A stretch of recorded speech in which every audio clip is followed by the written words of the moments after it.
Le récit. Si vous lisez ceci, c'est que vous êtes tombé sur une histoire que la plupart préféreraient oublier. Une histoire qui hante encore mes rêves, même des décennies plus tard. Mon nom n'a pas d'importance. Ce qui compte, c'est que j'ai survécu. Et je dois vous raconter ce qui s'est passé à Black Hollow, la ville où les ombres ont pris vie et où la lune a apporté la mort. Tout a commencé à l'été 1985, bien que la date exacte se soit estompée dans ma mémoire.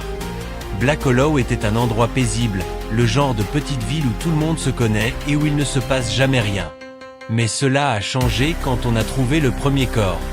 C'était le vieux Hargrove, le reclus de la ville. On l'a découvert dans les bois, déchiqueté. Le shérif a parlé d'une attaque d'ours, mais ceux d'entre nous qui ont vu le corps savaient que ce n'était pas ça. Les blessures étaient trop précises, trop délibérées. Et puis il y avait les empreintes, des traces de griffes énormes qui menaient plus profondément dans la forêt. Les attaques n'ont pas cessé.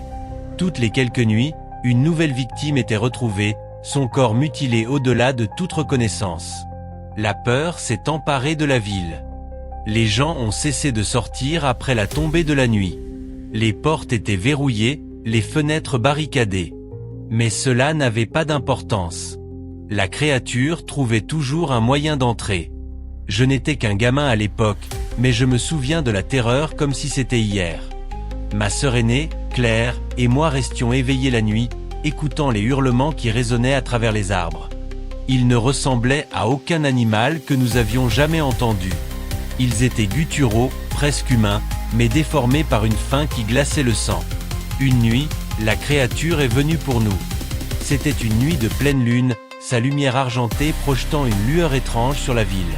Claire et moi étions dans le salon, essayant de nous distraire avec un jeu de société, quand nous l'avons entendu, un grognement sourd, suivi du bruit de griffes grattant à la porte d'entrée. Nous nous sommes figés.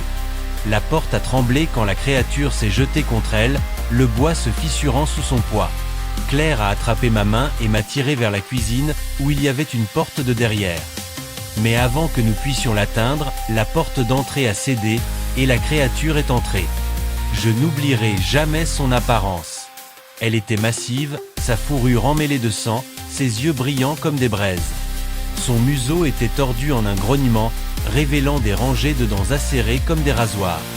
C'était un loup, mais pas comme aucun loup que j'avais jamais vu. Il marchait sur deux pattes, son corps voûté et musclé, ses griffes longues et courbées comme des couteaux. Claire a crié, et la créature s'est ruée sur nous. Je ne me souviens pas très bien de ce qui s'est passé ensuite, juste des éclairs de chaos. Claire lançant une chaise sur la bête. Moi attrapant un couteau dans la cuisine. Les griffes de la créature fendant l'air, nous frôlant de justesse. D'une manière ou d'une autre, nous avons réussi à nous échapper. Nous avons couru dans les bois, la créature à nos trousses. Je pouvais entendre son souffle, sentir sa chaleur alors qu'elle se rapprochait. Mais alors, juste au moment où elle allait bondir, un coup de feu a retenti. La créature a hurlé de douleur et a reculé. Je me suis retourné et j'ai vu notre voisin, Monsieur Grayson, debout avec un fusil. Il a tiré à nouveau, et la créature s'est enfuie dans la nuit. C'était la première fois que nous réalisions que la créature pouvait être blessée. Mais ce n'était pas suffisant pour la tuer. Au cours des semaines suivantes, les attaques se sont multipliées. La ville était en état de panique. Certains ont essayé de partir, mais la créature semblait le savoir. Elle les attendait sur la route, déchirant leurs voitures comme si elles étaient en papier. Nous étions piégés. Mais alors, Claire a eu une idée. Elle avait fait des recherches sur le folklore, essayant de trouver quelque chose qui pourrait expliquer ce à quoi nous avions affaire. Elle est tombée sur des histoires de loups-garous, des créatures humaines le jour, mais qui se transformaient en monstres sous la pleine lune. Selon les légendes, la seule façon de tuer un loup-garou était avec une balle en argent. Cela semblait fou, mais nous étions désespérés.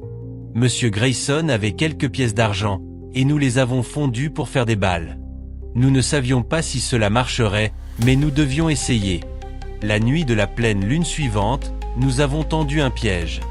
Nous avons attiré la créature vers la vieille église à la lisière de la ville, où Monsieur Grayson attendait avec son fusil. Claire et moi nous sommes cachés dans le clocher, regardant la créature s'approcher. Elle était encore plus terrifiante de près. Ses yeux brillaient d'une intelligence malveillante, et ses mouvements étaient étrangement humains. Elle savait que nous étions là. Elle pouvait nous sentir. Monsieur Grayson a tiré, mais le premier coup a manqué. La créature s'est jetée sur lui, et ils ont lutté, le fusil tombant au sol. Claire et moi sommes descendus, essayant d'atteindre l'arme, mais la créature était trop rapide. Elle s'est tournée vers nous, ses griffes fendant l'air. Je ne sais pas comment, mais Claire a réussi à attraper le fusil. Elle a tiré, et la balle en argent a frappé la créature en pleine poitrine. Elle a poussé un hurlement assourdissant, son corps convulsant alors qu'elle tombait au sol. Pendant un moment, nous avons cru que c'était fini. Mais alors, la créature a commencé à changer. Sa fourrure a disparu, son corps rétrécissant et se tordant jusqu'à ce qu'elle ne soit plus un monstre, mais un homme.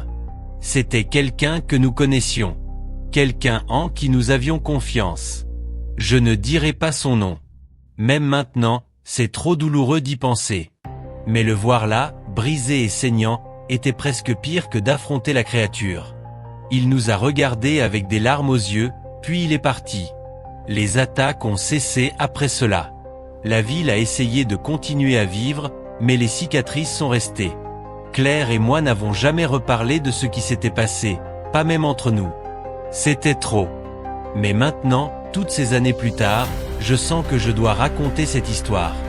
Pas seulement pour les gens que nous avons perdus, mais pour tous ceux qui pourraient se retrouver face au même cauchemar. Si vous entendez des hurlements dans la nuit, si vous voyez des ombres bouger là où elles ne devraient pas, ne l'ignorez pas. Ne vous dites pas que c'est juste votre imagination. Parce que parfois, les monstres sont réels. Et ils sont plus proches que vous ne le pensez. Avant de partir, n'oubliez pas de vous abonner à la chaîne et d'activer les notifications pour ne jamais manquer un récit aussi terrifiant que celui-ci. Si cette histoire vous a glacé le sang, mettez un like, commentez vos pensées et partagez cette vidéo avec vos amis si vous osez. Jusqu'à la prochaine fois, restez en sécurité, et souvenez-vous, la pleine lune veille toujours.